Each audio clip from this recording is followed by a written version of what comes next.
বৈশ্বিক রাজনীতির গুরুত্বপূর্ণ অঙ্গনে বিস্তার লাভ করেছে ইরান ইসরায়েল সংঘাতের উত্তাপ। এই সংকটের সবচেয়ে জটিল ও কৌশলগত অবস্থানে রয়েছে রাশিয়া। একদিকে তার দীর্ঘদিনের মিত্র ইরান, অন্যদিকে অর্থনৈতিক ও কূটনৈতিক স্বার্থে গুরুত্বপূর্ণ ইসরায়েল। এই দুই পক্ষের টানাপোড়েনে রাশিয়া একটি কঠিন অগ্নি পরীক্ষায় পড়েছে। তবে এবার ইরানের পক্ষে প্রথমবারের মতো বিবৃতি দিল রাশিয়া। তাহলে কি ছিল বিবৃতিতে?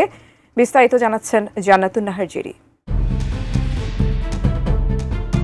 ইরান ও ইসরায়েলের যুদ্ধ মধ্যপ্রাচ্যের গণ্ডি ছাড়িয়ে সারা বিশ্বে দেখা দিয়েছে উত্তেজনা। ইরানের পারমাণবিক স্থাপনায় ইসরায়েলের সাম্প্রতিক হামলার বিষয়ে প্রথমবারের মতো সরাসরি প্রতিক্রিয়া জানিয়েছে রাশিয়া।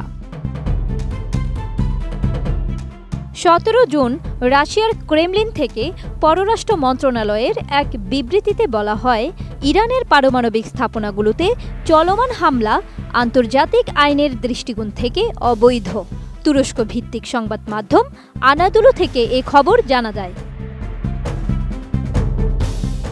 বিবৃতিতে আরও জানানো হয়, এই হামলা আন্তর্জাতিক নিরাপত্তার জন্য অগ্রহণযোগ্য হুমকি তৈরি করবে এবং বিশ্বকে একটি পারমাণবিক বিপর্যয়ের দিকে ঠেলে দেবে, যার পরিণতি ইসরায়েল সহ সর্বত্র অনুভূত হবে।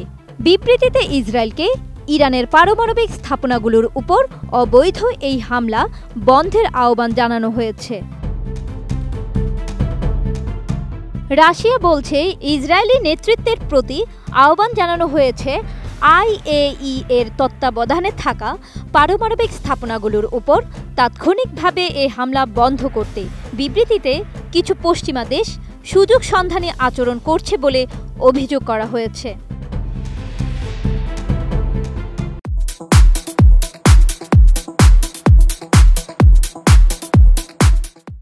মস্কো আশা করে যে জাতিসংঘের পারমাণবিক পর্যবেক্ষণ সংস্থার শীর্ষ কর্মকর্তারা তদন্ত কমিটি এবং জাতিসংঘের নিরাপত্তা পরিষদের জন্য একটি বিস্তারিত লিখিত প্রতিবেদন প্রস্তুত করবেন।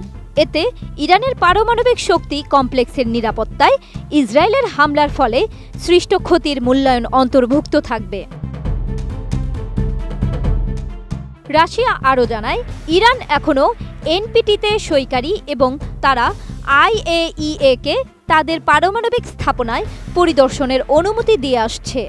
অন্যদিকে ইসরায়েল কখনোই ওই চুক্তিতে সই করেনি এবং দেশটির কাছে পারমাণবিক অস্ত্র রয়েছে বলে আন্তর্জাতিকভাবে মনে করা হয়। ক্রেমলিনের অভিযোগ, চলমান পরিস্থিতিকে কাজে লাগিয়ে রাজনৈতিক শত্রুতার প্রতিশোধ নেওয়ার চেষ্টা করছে অনেক পশ্চিমা দেশ। এসব হামলা আন্তর্জাতিক নিরাপত্তার জন্য গুরুতর হুমকি, যা বিশ্বকে পারমাণবিক বিপর্যয়ের দিকে ঠেলে দিচ্ছে।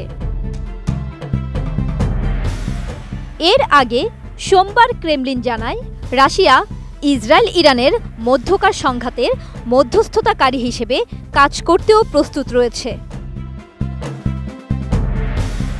জান্নাতুন Nahar Jerry, desk report, ATN news.